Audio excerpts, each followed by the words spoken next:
Welcome back to the deep dive. Um, I want to start today with a question that I think most of us are honestly pretty afraid to answer. Oh, okay. Lay it on me. Why do we fail? And I don't mean the catastrophic, life-ruining failures. I mean those quiet ones. The New Year's resolution that just sort of dies on January 19th, Yeah. or the novel that stays a rough draft for 6 years. Or the diet that ends because, well, pizza exists. Exactly, because pizza exists. It's this universal human experience. We get this massive burst of initial motivation. We buy all the gear, we make the plan, and then entropy just takes over. It really does. And the usual advice you hear everywhere is to just want it more. Dig deep, Yeah. find your why, visualize that finish line. But we are looking at a stack of research today that essentially says that is terrible advice. It's completely incomplete at best. We are walking through the research from James Clear today, specifically looking at his work on atomic habits. Now, looking through the notes we've prepared, I think a lot of people, myself included, have looked at this wrong. We treat it like a list of quick productivity hacks. Right, like a cheat code for life. Yeah, but it's actually a really deep treatise on behavioral psychology. It absolutely is. And the core misunderstanding, I think, starts with the word atomic itself. Yeah, because when I hear atomic, I immediately think of the bomb. Massive energy. It's huge, sudden impact. Which is exactly how we usually try to change our lives. We want the explosion, we want the overnight transformation. But the source material is using the other definition of atomic, pertaining to atoms, the smallest possible unit of a larger system. Right, so the argument isn't that you need to completely overhaul your life. Not at all. It's that you need to make adjustments so incredibly small that they actually seem pointless in the moment. Let's look at that classic example from the research, which I absolutely love, the British cycling team. Oh, yes. The aggregation of marginal gains. So back in the early 2000s, British cycling was just mediocre. They hadn't won a Tour de France in, well, ever, I think. And this new performance director comes in, and instead of saying we need to train 100% harder, he starts looking for tiny 1% improvements in everything they do. And we really mean everything. Everything. He improved the aerodynamics of the bike seats by just 1%. He had them rub alcohol on the tires for slightly better grip. Didn't he hire a surgeon, too? He did. He hired a surgeon to teach the athletes how to wash their hands properly to reduce the risk of getting a cold by a fraction of a percent. He even looked at what kind of pillow led to the best sleep for each individual rider. Which sounds completely obsessive and, frankly, kind of trivial. I mean, how does a better pillow win a gold medal? Well, because the math isn't linear, it's exponential. If you get 1% better every day for a year, you don't end up simply 365% better. Right. You end up 37 times better. 37 times.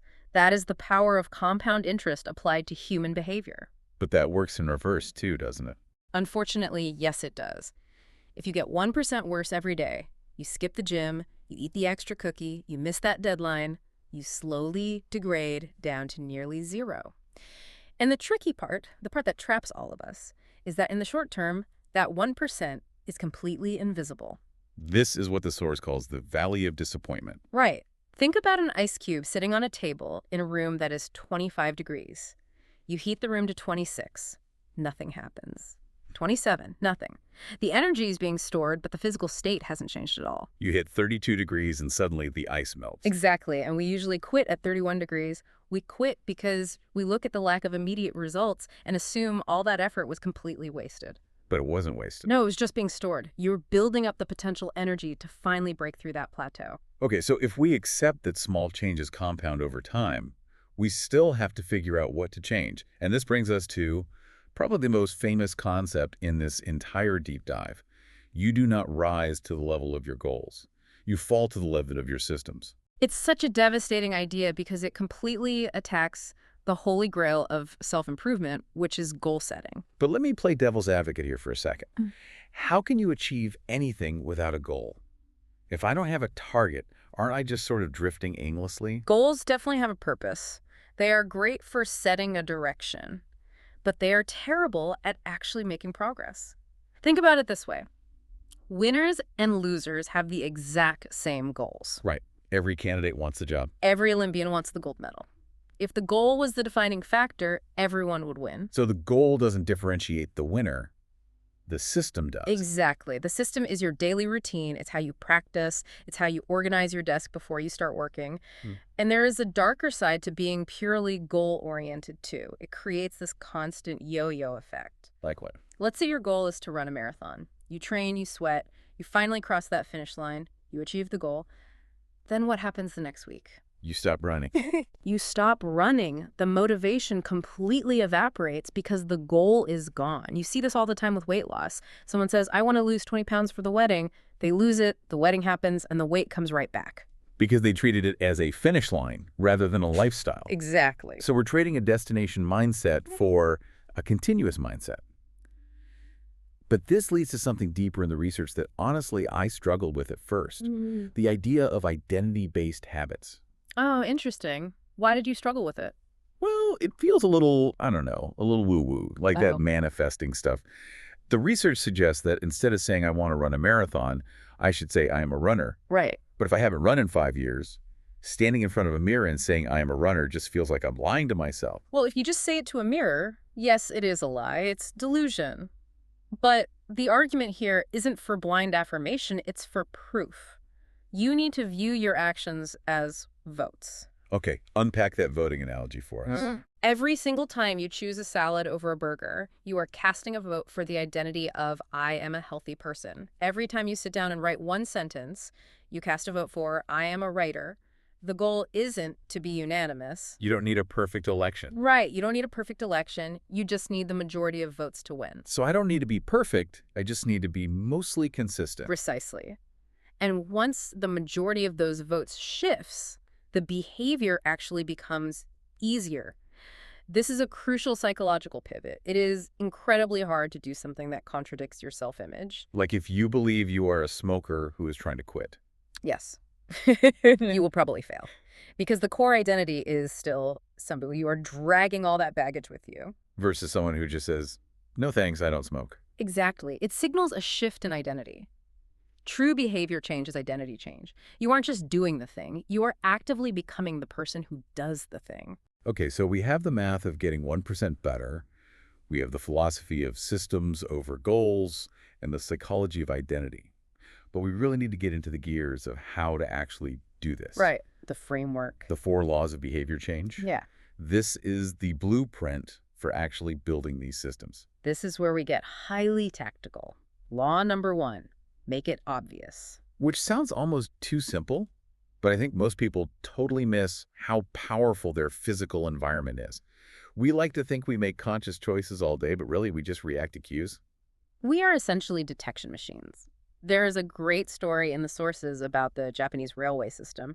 If you watch the conductors there, they do this really weird thing where they point at everything and call it out loud. They'll literally point and say, signal is green, speed is 80. Pointing and calling. Yes, and it looks ridiculous, but implementing that reduced errors by something crazy like 85%. Wow, just by pointing. Because it takes a subconscious habit, like driving a train you've driven 1,000 times, and forces it into the conscious mind. It makes the status completely obvious. So how do we apply pointing and calling to our own lives? Say, wanting to read more books. You design your environment so the cue is practically impossible to miss. If you want to read before bed, don't keep the book tucked away on a shelf. Put it literally on your pillow in the morning. So you physically cannot get into bed without touching the book. Exactly. You're forcing a confrontation with the habit. And you can formalize this even more with what researchers call implementation intentions, which is just a fancy term for a very simple formula. I will do behavior at time and location. So not just, I'm going to work out more. No, that's way too vague. It's, I will exercise for 1 hour at 5 p.m. in my local gym. It removes all the decision fatigue. You don't have to sit there and debate when to do it. The plan already decided for you. Okay, moving to law 2. Make it attractive. This is where we get into brain chemistry and dopamine. The dopamine loop is fascinating. We used to think dopamine was purely about pleasure, the feeling you get after you eat the chocolate. But neuroscience actually shows that dopamine spikes before the action. It's the craving. It's the anticipation, and we need to hack that anticipation. The strategy here is temptation bundling, right? Yes, and there was a brilliant example from an engineering student. He really wanted to just watch Netflix all day, but he knew he needed to exercise. So he hacked his stationary bike. He wired it so it would only play Netflix if he was pedaling above a certain speed. And his Honestly, genius. He linked the thing he needed to do, exercise, with the thing he wanted to do, watch Netflix. He made the hard habit inherently attractive by bundling it with an immediate reward. I also think the social aspect here is huge. We naturally tend to imitate the habits of the people around us. We imitate the clothes, the many, and the powerful. If your best friends all spend their weekends drinking beer and watching football, it's going to be very, very hard for you to spend your weekends training for a triathlon. Because the habit violates the tribal norm. Right, it becomes socially unattractive. So if you want to get fit, you don't just need a gym membership. You need a tribe where fitness is simply the normal default behavior. You want to join a group where your desired behavior is just what everyone naturally does. Then you don't even need willpower. You just have positive peer pressure working in your favor. Precisely. Okay, law 3, make it easy. And I feel like this is the law that high achievers struggle with the most. Oh, without a doubt. We are completely obsessed with working hard. But when it comes to building habits, you actually want to do the exact opposite. You want to reduce the friction as much as humanly possible. There's a story in the research about a photography class that illustrates this perfectly. The Jerry Uelsman experiment. Yeah. Yes. He divided his film photography class into 2 groups. The quantity group was graded solely on the number of photos they took. So submit 100 photos, you get an A. 90 photos is a B. And the other group? The quality group. They only had to take 1 single photo for the entire semester, but it had to be absolutely perfect to get an A. So you'd naturally assume the quality group produced the best work, right? Because they spent all semester planning and refining lighting and composition. That's what anyone would think. But at the end of the term, all the best photos came from the quantity group. Why is that? Because while the quality group was sitting around theorizing about perfection, the quantity group was out there actually experimenting. They were constantly clicking the shutter, making mistakes, and honing their skills through actual action. They're mastering the art of showing up, They optimized for the start. And that brings us directly to the 2-minute rule. which is whenever you start a new habit, it should take less than 2 minutes to do. And I know the immediate objection here. People say, I can't get fit in 2 minutes. I can't learn Spanish in 2 minutes. Right? It feels a bit like a mental trick. It's not a trick, though. It's an entrance ramp. The goal isn't to do the whole 90-minute workout. The goal is to master the habit of starting. Because you cannot improve a habit that doesn't exist yet. So you strip the habit down to something so ridiculously easy you can't say no. Put on your running shoes. That's it. That is the entire habit. I mean, usually once the shoes are on, you'll probably just go for the run anyway. It's just Newton's law. Objects in motion stay in motion. The absolute hardest part is overcoming that static friction at the very beginning. Finally, law 4, make it satisfying. This is all about closing the feedback loop. The first 3 laws help you do the behavior once. The 4th law ensures you actually come back and do it again tomorrow. The problem, though, is that bad habits are usually immediately satisfying. Correct. And this is an evolutionary mismatch. We live in a delayed return environment. You save money now for retirement in 30 years. You eat broccoli today to avoid heart disease in 20 years. But our brains are prehistoric. They want the donut right now. They want the donut now. They want the doom-scrolling dopamine right now. So we have to artificially create immediate satisfaction for our good habits. Visual reinforcement seems to be the best tool here, like using a habit tracker. Yes. There is a great concept mentioned called the paperclip strategy. Oh, from the sales guy. Right. He had 2 jars on his desk, one full of 120 paper clips and one empty. Every single time he made a sales call, he moved one paper clip to the empty jar. He didn't stop working until that first jar was completely empty. It sounds a bit tedious, but there's something so visceral about physically seeing the progress like that. It creates a visual cue that the work is getting done. It takes this abstract feeling of productivity and makes it concrete. And it taps into our natural desire not to break the chain. Speaking of breaking the chain, we have to talk about failure.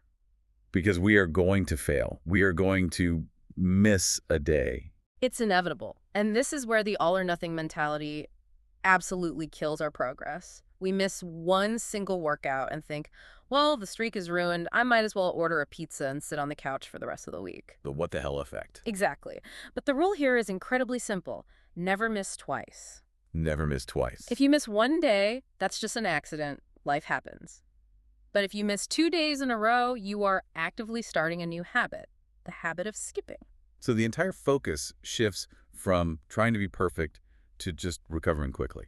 It's about being a pro. Amateurs let life derail them for weeks. Pros just get right back to the schedule the very next day. Okay, so we've talked a lot about building good habits. But what about the stuff we desperately want to stop doing? The excessive phone usage, the late-night snacking. How do we apply this framework to that? You simply invert the four laws. Okay, so instead of making it obvious, You make it invisible. If you can't stop checking your phone, don't just rely on sheer willpower. Put the phone in a completely different room. Create a digital environment where the distracting apps are hidden away in folders. I actually tried this. I deleted all the social media apps from my phone, so I can only check them on my desktop. And honestly, because I'm lazy, I just don't check them nearly as much. You significantly increase the friction, which is exactly the inversion of Law 3. Make it difficult. If you want to stop watching so much TV, take the batteries out of the remote and put them in a drawer in the kitchen. That sounds extreme. It sounds extreme, but you are intentionally breaking that autoimmune response of just sit down, grab a remote, turn on. You're forcing yourself to pause and actually think about what you're doing. And what about making it unattractive? That requires a mindset shift. You have to actively reframe the narrative in your head. Instead of thinking, oh, I'm depriving myself of a cigarette, you reframe it as, I am avoiding becoming a slave to nicotine. And finally, making it unsatisfying. Accountability partners work absolute wonders here. Humans care deeply about what others think of us. If you have an agreement to text a friend every time you skip a workout and say, I didn't go today because I was lazy, Oof, that is painful. the shame is an immediate negative outcome. It makes the cost of the bad habit immediate rather than delayed. So as we wrap this deep dive up, I want to just zoom out for a second. We've covered a ton of mechanics today. Habit stacking, environment design, the 2-minute rule, dopamine hacking. But what is the ultimate takeaway here? Why does all of this actually matter? It matters because we have this tendency to think of success as a big, singular event, a massive breakthrough. But the reality is that success is just a lagging measure of your habits. Your bank account is a lagging measure of your financial habits. Your knowledge is a lagging measure of your study habits. So if you want to predict where you'll be in 5 years, you shouldn't be looking at your grand goals. You should look at your daily trajectory. Exactly. Time magnifies the margin between success and failure. Good habits make time your ally. Bad habits make time your absolute worst enemy. And it all loops back to that identity piece. We aren't just hacking our daily productivity here. We are actively sculpting a person. That's the real core of it. The goal isn't to read a book. The goal is to become a reader. The goal isn't to run a marathon. The goal is to become a runner. When you shift your identity at that foundational level, the habits stop being a chore. They just become who you are. I think that's the perfect place to leave it. We started by asking why we fail so often. And the answer seems to be that we constantly fight against who we are instead of changing who we are one tiny vote at a time. One small atomic vote at a time. So here is the question we want to leave you with today. It goes back to that election analogy. If every single action you take today, every meal, every email, every interaction is a vote cast for the person you are becoming, who's winning the election of your life right now? Thanks for listening to The Deep Dive. We'll see you next time.